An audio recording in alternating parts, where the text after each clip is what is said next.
All right. We are live. Christian RRL, Apple Home Podcast time. Yeah, thanks. It's I like how this live stream format can be kind of a conversational thing like a podcast. And hey, Brian Essler, nice to see you here. Um, and with that, I do want to start off with, well, first I want to follow up on my video that I posted this week. Speaking of kind of podcast style, starting with follow up. Um, there were some details about the shades that I didn't quite get 100% right, or didn't get right, period, got them wrong. One of those is I said that the battery life is 5 to 6 hours and it should be 5 to 6 years and it should be 5 to 6 months. And I think it was pretty clear to a lot of people in the comments that that was like way off. So I don't think anybody's getting misled there, but still decent battery life on those batteries. And I also related the batteries, didn't mention that you can use the SmartWings solar panels to actually supply power to those. So I am sorry about those mess ups. Every newspaper out there has like some kind of corrections section or page where they get things wrong. Of course, online these days, a lot of articles are updated with the new information. So I'm not going to promise that I'm always going to get everything right, but I just want to let you know that I notice these things and I am going to, make some changes to make sure that I'm making everything as accurate as possible as I try to do, but just obviously, it didn't work this time, and I need to make sure that it does because I want my content to be a reliable source of information for you guys. So sorry for messing up here, but I can't promise that I will never get anything wrong, and everything I always say on my channel is 100% correct. But I don't want it to happen, and I want to make sure that it is as infrequent as possible. So, with that, speaking of follow up, the AWOL projector that I reviewed 2 weeks ago, or so not yesterday, but last Thursday, that has a new discount from AWOL that they sent over to me. So if you use the discount code ERIC at their store, it'll get a varying discount depending on the time frame of when you use it. But right now, they told me it's $100 off your purchase. So not a huge discount if you're spending, $4,000 on a home theater system, but it's something. So yeah, if you're interested in getting an AWOL projector, there's a link in the description of this live stream as well as the description of that video now. So you can use that link, but also then the code ERIC at checkout. So another piece of follow-up from a previous live stream is that the company LifeX was actually acquired. So I did some, let's see, you guys can't now see that. That did not work. You can't, yeah, here's an old comment from a previous thing. So why can't you see Safari? Let me figure out what's going on here. And also want to get to some of the conversation in the chat as well. Show Safari. There we go. Look at that. So, LifeX was acquired by Feet Electric, which you might have seen if you shop at U.S. hardware stores. So I mentioned LifeX and that I hadn't really reviewed a lot of their bulbs, but that would also explain why you all of a sudden start to see more LifeX bulbs at a lot of U.S. retailers, is because now they are part of Feet. I think that's how you say Feet's name. I don't know. But anyways, just wanted to mention that because a little detail I didn't talk about previously. Previously, we were talking about how they came out with some new Matter light bulbs. Another thing that I want to highlight, let me go ahead and pull this up really quick. And by the way, we're back to sort of the old live stream setup. I tried something that was a little easier for me to start up and use over at my desk and, with like a simpler mic, but it just didn't sound and look as good. So I wanted to make sure that we've given you guys like a good experience with this live stream. So went back to this setup and we'll probably be at something like this going forward. Hold on, I'm trying to pull up.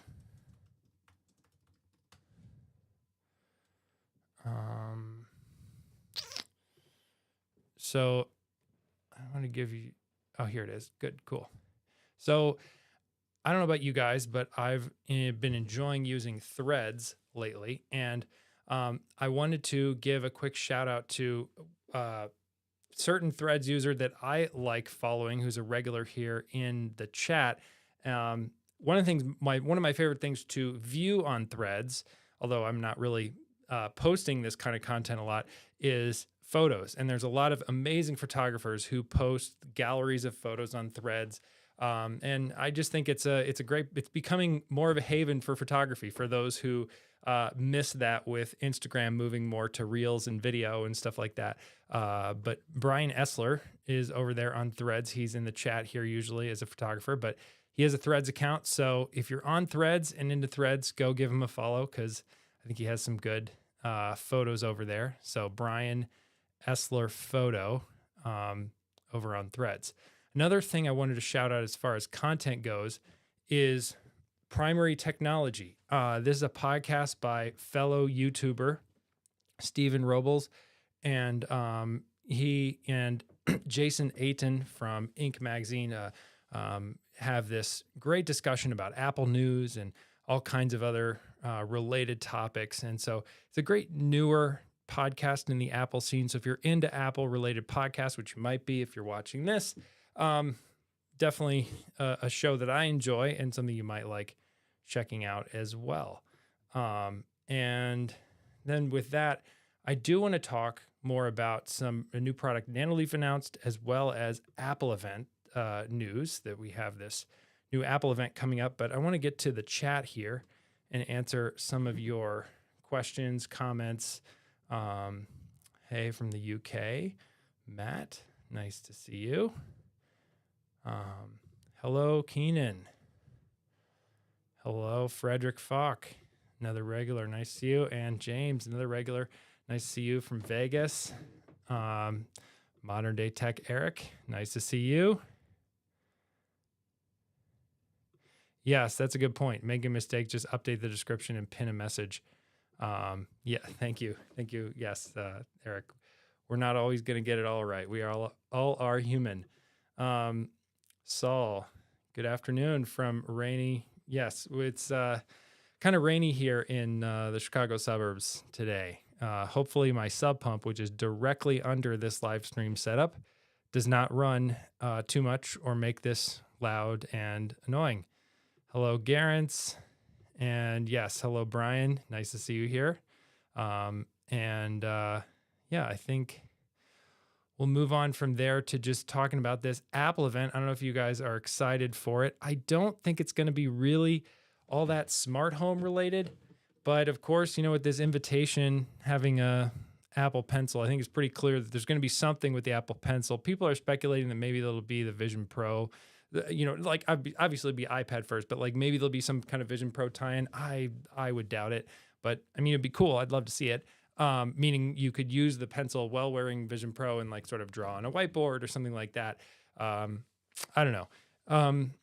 I do think though, maybe there's some things with the iPad that could be improved as far as it's, in my view, like Apple's ultra portable laptop. I think that maybe, yes, Apple could make like an ultra portable MacBook like they used to have with the MacBook. And you know, Mac OS can work in that scenario, but it's usually such a small screen, and Mac OS is really better on a bigger screen that I just don't think it's good of experience. I love having my iPad Pro with a Magic Keyboard and a cell connection. I don't see myself upgrading this year because I have the current generation as of today, iPad Pro with M2, 11-inch. I think the new screens that are rumored with OLED will be really nice. Probably not the kind of iPads that some people here might want to like mount on their wall as an Apple Home controller dashboard. It's a little bit expensive for that, unless it's sort of an older, you know, hand-me-down of an old generation of it. But I think, you know, it's funny how beyond just the like many different ways that iPads are used. One of the most common use cases, it seems, is that they become like a luxurious portable TV. When I was at CES looking at like a bunch of smart home products, there was a company there, and I can't even remember who they were, but they had like a portable TV booth with like a bunch of different portable TVs. And I was just, I mean, I didn't tell this to them. I didn't, but like, they're just thinking like the iPad really these days is your portable TV. If you want to watch a streaming service, or even these days, pretty much anything on classic television as well, you can just pull out your iPad and watch it that way. Yeah, we'll see. I imagine, based on the rumors, it'll just be the iPad Pros and the iPad Airs updated this time, not the lower cost iPads. I would love to see an iPad mini update, speaking of an ultimate portable TV at home. Yeah, I'm not sure if that's actually going to happen. Yeah,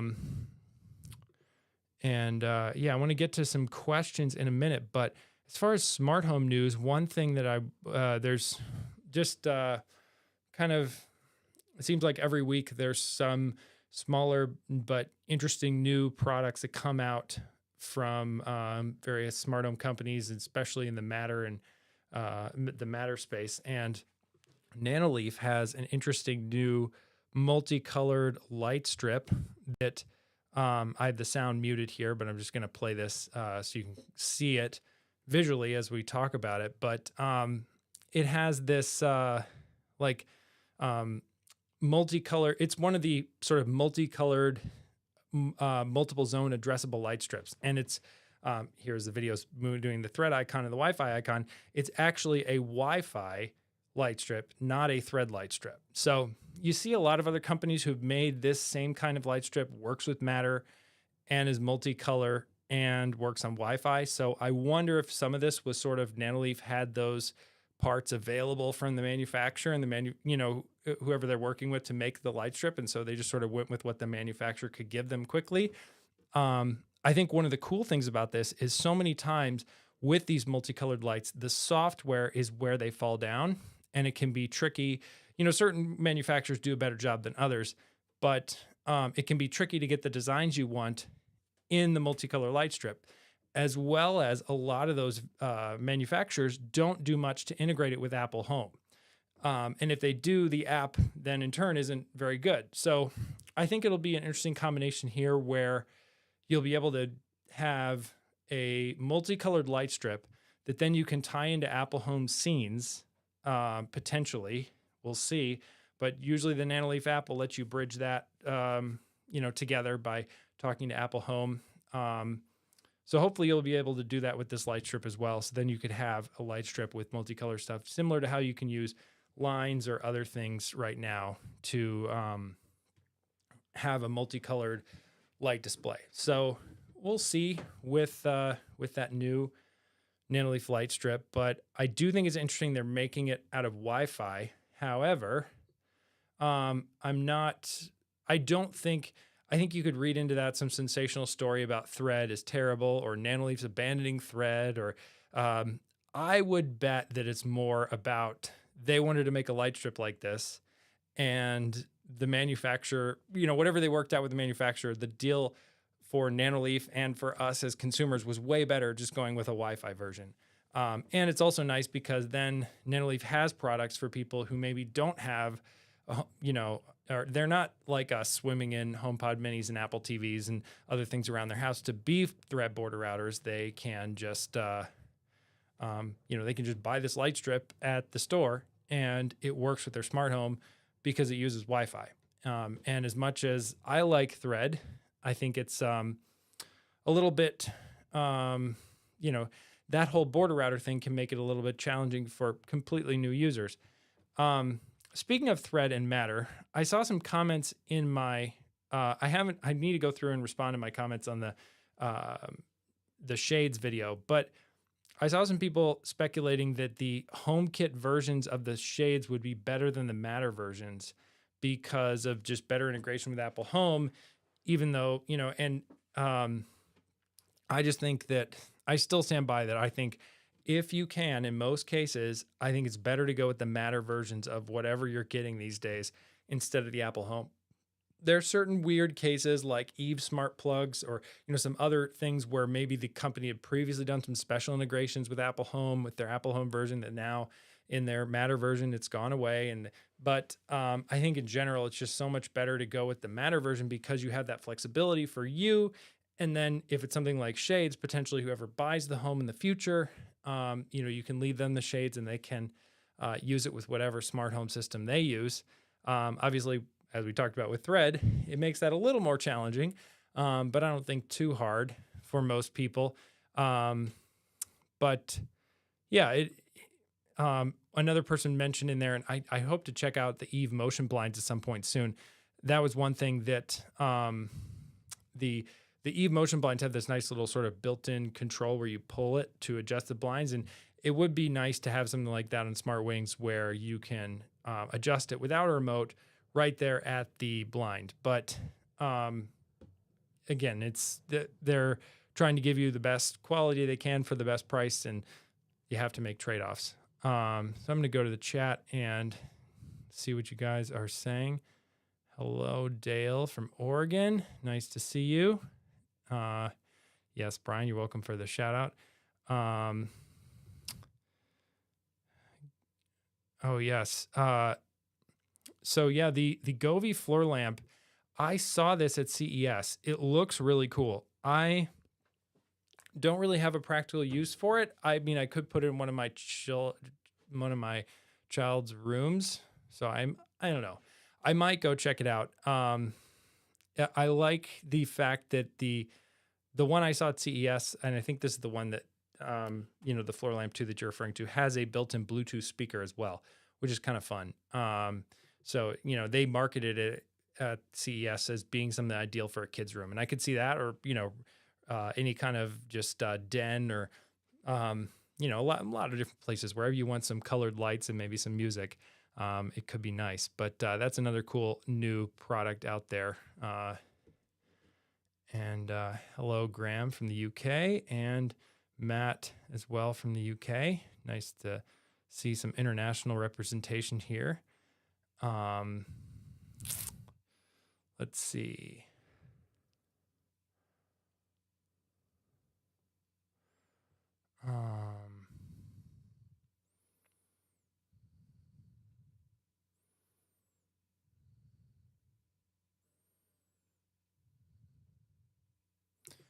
Yeah, I wish Nanoleaf would upgrade, Brian, to adopt Siri shortcuts for triggering or some other ways to trigger their scenes. I could maybe even see them exposing some custom characteristics in Apple Home that maybe third-party apps could use to sort of tell the lights to be in a certain scene.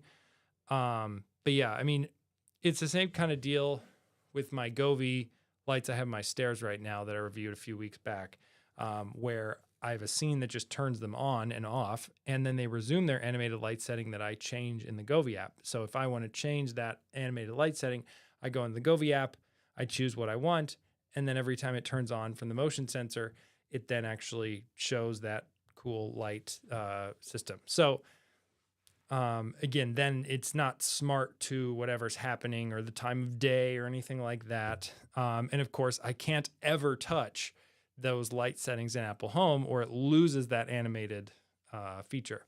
So I would hope also that the Matter spec evolves. From my understanding, there's not many ways that light manufacturers can sort of expose these kinds of dynamic lighting effects to other manufacturers. I mean, one of the things that one of the reviews or sort of initial news pieces about this new Nanoleaf light mentioned is, of course, that Nanoleaf's new Matter compatible lights don't support adaptive lighting from Apple Home because that's a Apple Home custom feature. So I just think that if Matter could add some kind of a spec there where manufacturers could communicate some sort of custom lighting scenes and sort of expose this of like, hey, this light can do these 15 different presets and just give them names that then the user could see and maybe understand in some kind of menu in another app.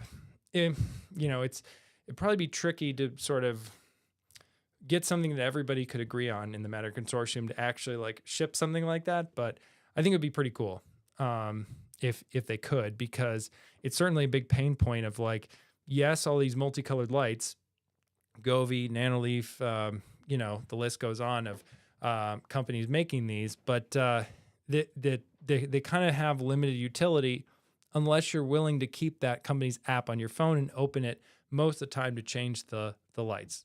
There are workarounds like we've been discussing, but it's not straightforward.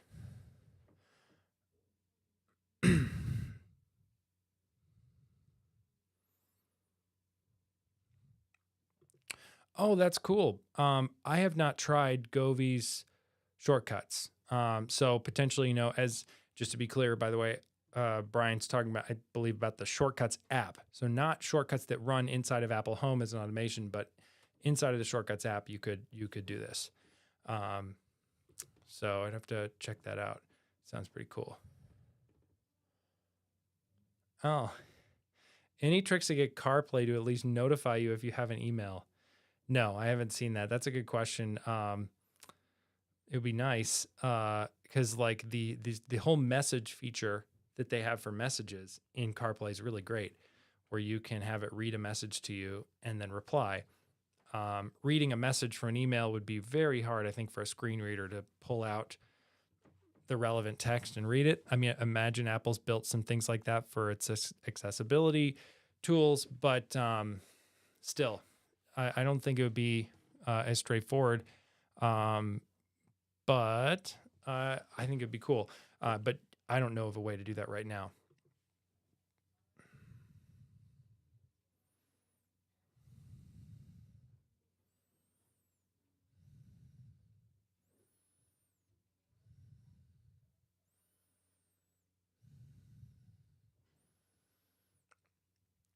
Yeah, Garen, so bring up a good point. I mean, like it's hard to say with smart home stuff, like how much of it, like how much of it the next owner of the home would actually want to use. They might just buy their own, not smart or non-smart. Like what I've done for all the blinds and shades that I've made smart, there's a train going by not that far from my home, so hopefully you don't hear that too loud.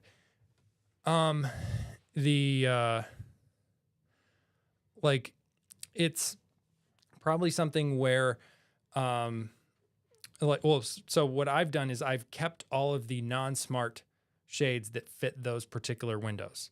So if we decide to, when we move, we can take the smart ones with us, provided we have windows that match up the sizes with those smart blinds and shades. And then we can put the non-smart versions on there and, and just move with leaving those with the next owner. The other related part is we could just leave both of the shades with the next owner and they could decide, do they want the smart or the non-smart version? So yeah, I think it's something to consider. I've also kept a lot of my old light switches, although those are less expensive to replace with new ones. But for example, with all my my Lutron light switches, I might end up taking those out if and when one day we sell this house and move on, and then giving the next owner non-smart switches here. We'll see. Let's see. Outlook reads emails. Oh, that's cool. I've not used Outlook. Does that? Oh, you know what? I think I've heard about that, but is that actually work in CarPlay, Alb, or is that just when you have the app open? Maybe you're just trying to show that it's a solved problem in terms of like, yes, you can parse an email and read versions of it that people can understand. And I mean, Apple has that with VoiceOver and stuff too. So I'm not sure what you're trying to say there, but I think that'd be really cool if maybe Outlook. I mean, Outlook could theoretically make a CarPlay app. I don't think they do right now, but that's a good tip, by the way, on Outlook. It is one of those email apps that like I looked at when it first came out, and then I just kind of left it by the wayside, and I've had no reason to go back. But I know they keep adding new features and stuff over time.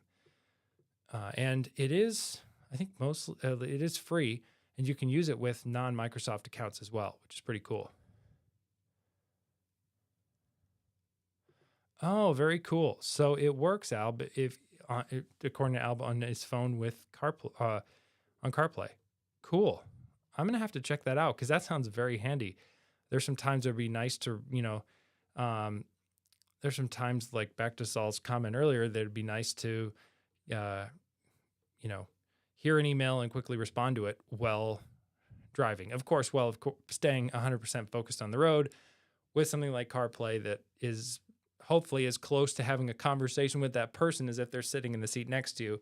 You're not, having to pull out and mess with your phone too much. How are the, let's see, I feel like, are the audio levels loud enough today? Are they coming through? Maybe I need to, I'm seeing the meter's like a little bit soft, so I'm not sure. This is, a little bit of a change in setup from last week, so I'm just trying to get a handle on what's going on. It sounds okay to me, but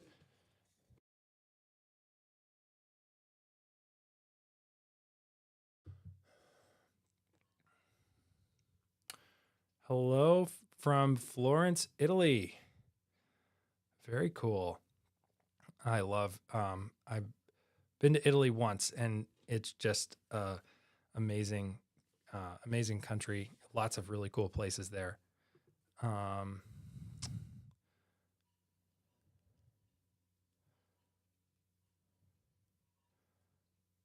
Okay, it's a little quiet. Bummer. Still getting a handle on this details here. I'm going to turn it up a little bit. Okay, testing 1, 2. Maybe that's a little bit better. So great. Friends of mine bought a house that had a bunch of the Lutron Graphic RA everywhere, but no instructions on how to use them. It's a good point. Not everybody wants to inherit your smart home tech. It might not be as time saving for them. I don't know about the RA line of Lutron stuff. But I know the Caseta line, you can use them as general light switches more or less, even if the smart support system behind it is not there. So, and Eve, I think a lot of these smart switches can work as light switches. So if the person just wanted to use it as a non-smart switch, they theoretically can. But I think that it's a good point that it might not be the best to leave someone with smart switches because you might just be giving them another project to do moving into their new home. And it's also like, that's one of my sort of complaints about the smart home tech industry, I guess, state of the industry as a whole. And something I'd like to see solved with Matter is there's a lot of stuff you do to your home over time where whether or not it's actually true, people get the idea of like, oh, if I do this to my house, it will increase the value of my house or at least make it more appealing to certain types of buyers. And, for example, some people put ways to charge an electric vehicle in their garage and think, oh, that's, maybe it'll increase the value of the home, or at least for people who want that, it's going to be a more appealing home because it already has that all set up. But at the same time, investing in smart home tech stuff doesn't really seem to do that for your home. Just because smart home tech isn't quite as universal as maybe it one day would become, or people don't really see all of the layers of benefits. So we'll see. Speaking of that, I actually want to pull up an article from earlier this week. My Eden Smart Garden just shut off for the day over there. Where was it?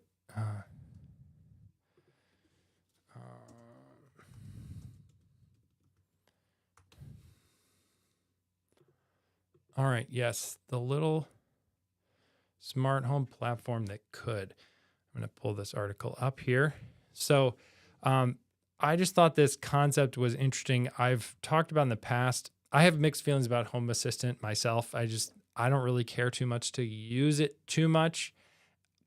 I should correct myself. I haven't spent the time to dive into Home Assistant as much as I would like to really do it well, do it right.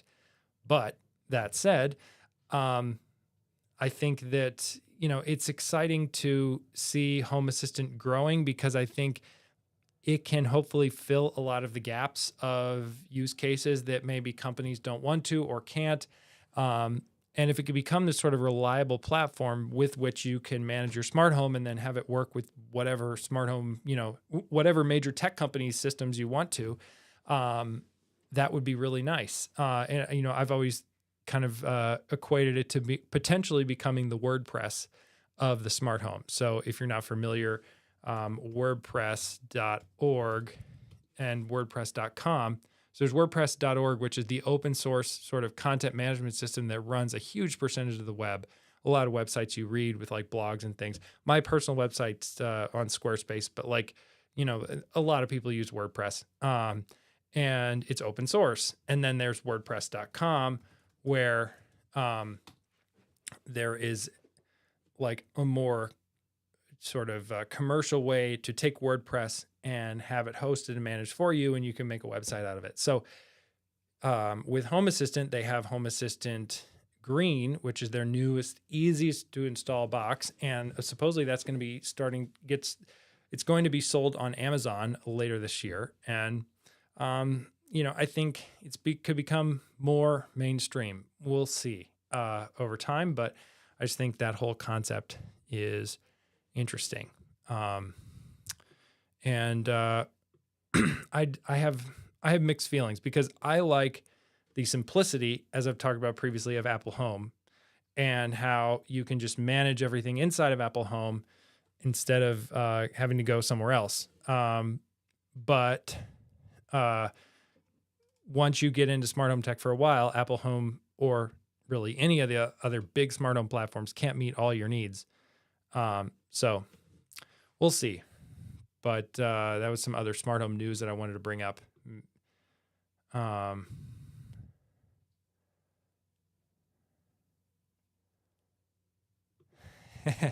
That's a good point, Saul.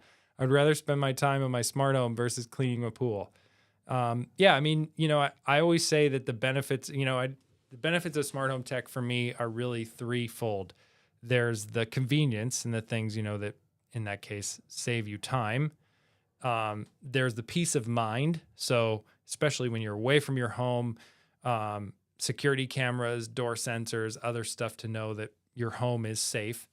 And then the third part is consistency, where if you set an automation for a particular time of day, my lights are always going to turn on at sunset. I don't have to remember that or think about that. Provided my smart home stuff is working, it's always going to happen.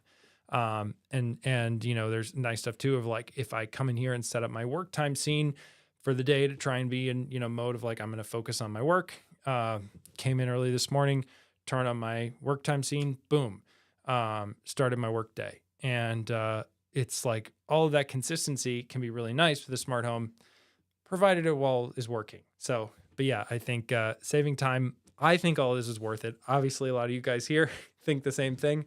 But the market is more broadly is it seems to be more something that people do to benefit themselves, I guess what I'm saying, not like, oh, every home should be smart, so therefore you should make your home smart because that's what someone else getting your home is going to want to have. Because at this point, smart home tech is so tailored to the particular user and their preferences that it's not quite something that's become, a universal thing where you just expect that all your lights are smart and then you can program how you want. But the fact that your lights are smart is more like just a standard part of your home. Kind of like, for example, in cars, things like, various features over time that are more smart, intelligent features have become more standard.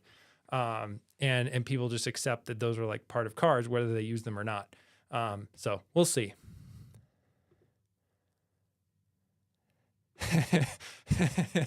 Yes, that's number 4. Of course, everybody's family loves smart home tech, so that's always the other side of it, for sure.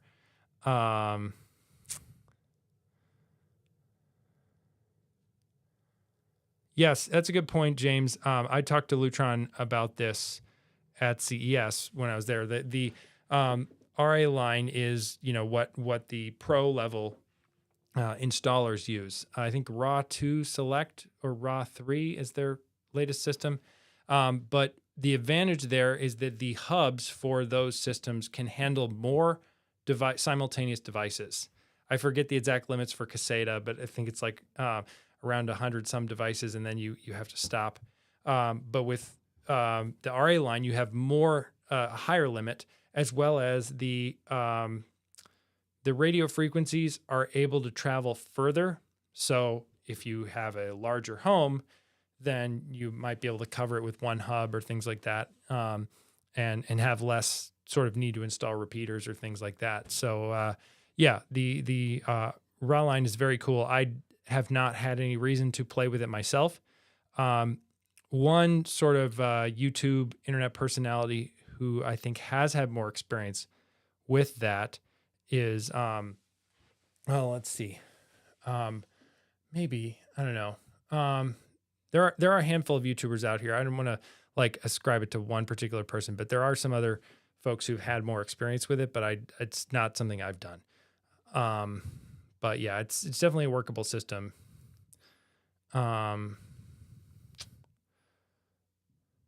Yes, and that's a good point. We talked about this in a previous live stream, Ty. Using Home Assistant can be a good way to bring in non-HomeKit compatible devices into HomeKit. And then also, as you're saying, use it for more complex automations, things like time-based.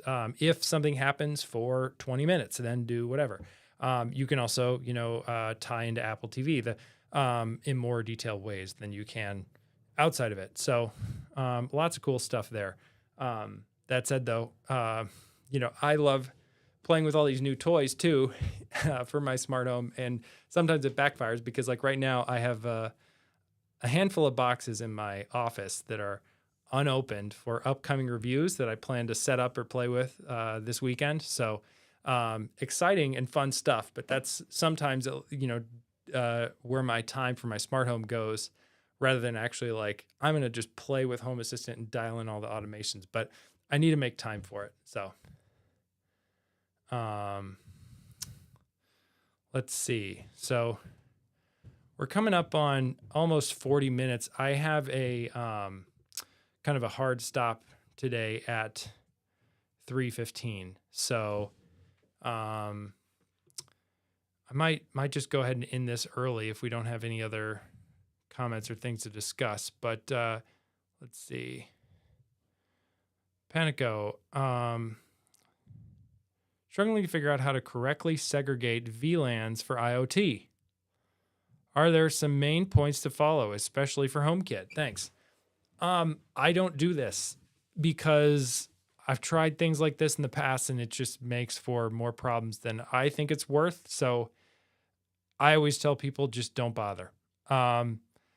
Because like maybe there are some enhanced security things where I think usually the reasons for it are around home network security, where what if a particular device could be compromised and then someone could compromise it and then have access to your home network? Or what if, some device is sort of scanning your network to see what other devices are on there so they can collect that data and send it back to the manufacturer. And to me, those things, I don't love those. I don't like those things as a possibility. However, a lot of the devices you put in your smart home are counting on that they have a network where they can talk to those other devices, and that your various Apple devices controlling things through Apple Home can sort of see all those devices easily. And so, yes, it's very possible to set up a VLAN, but it's just, I think that it's more trouble than it's worth. So I've just sort of sidestepped that whole conversation by just not doing it. So yeah, that's my advice is I would say don't bother, but there's there are probably other folks out there who would tell you differently. Yeah, and that's a good point, Frederick. If you're using an Apple HomePod as your home hub, it can be tricky to do it. And Apple gives you some warnings sort of along these lines, like if your HomePod's on a different Wi-Fi network or, even a VLAN as well, as your iPhone, it'll give you warnings in the Home app. And yes, you can do it with Apple TVs as your home hubs and not using Apple HomePods in that case. Yeah, I would just avoid it because a lot of the manufacturers are not sort of properly counting on that that's what you're going to do.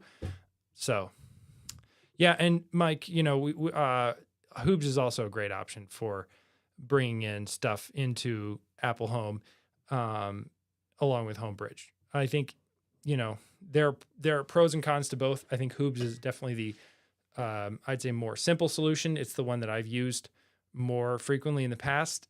It doesn't have as much in terms of automation setup and details. Last I checked, for ways you can not only bring devices into Apple Home, but also have complex automations running in it. That said, it's still a great option to use. So that's Hoobs. And for those who don't know, Hoobs is homebridge out of the box. So homebridge itself is another, like Home Assistant, open source,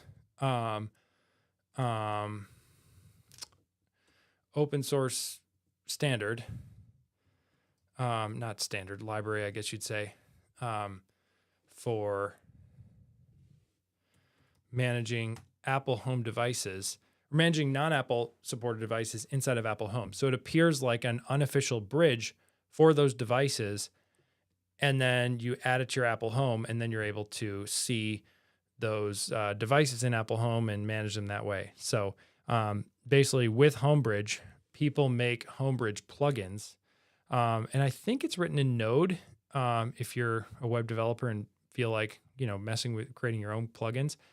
And Hoobs basically is taking homebridge, kind of like the WordPress.com thing we were talking about earlier, where WordPress.com is like, taking WordPress and commercially making it easy to use. Hoobs does the same kind of deal, but with homebridge. Now, the one key difference is I don't think Hoobs is at all affiliated or part of the homebridge standard group or the homebridge, GitHub repo. So there is sort of homebridge is its own open source thing that you can run on a wide variety of devices. So if you feel comfortable running homebridge on something like a Synology, Raspberry Pi, a Mac as well, it's definitely something you can run. Hoobs just sort of makes it out of the box easy if that's not as much something you're into. I've done both running homebridge a long time ago, and then as well as Hoobs. Hoobs sent me a box a while ago, and that's easier to manage. But yeah, that can be something that works.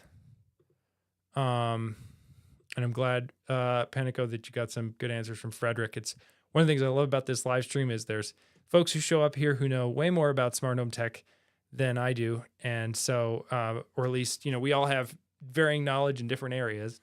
And so it's nice to sort of share that conversation here. And it's just as much a discussion where I learn stuff as much as you guys hopefully do too. But thanks so much for joining. We're going to finish this live stream off for the day. I have to run, and I might be able to, depending on how things go for what I'm about to do, I might have some updates, exciting news to tell you about next week at the live stream. So stay tuned for that, and have a great week, everybody. Bye. Oh, FYI, Best Buy has HomePods for $50 off and HomePod Minis for $30 off right now. Great deal. Bye.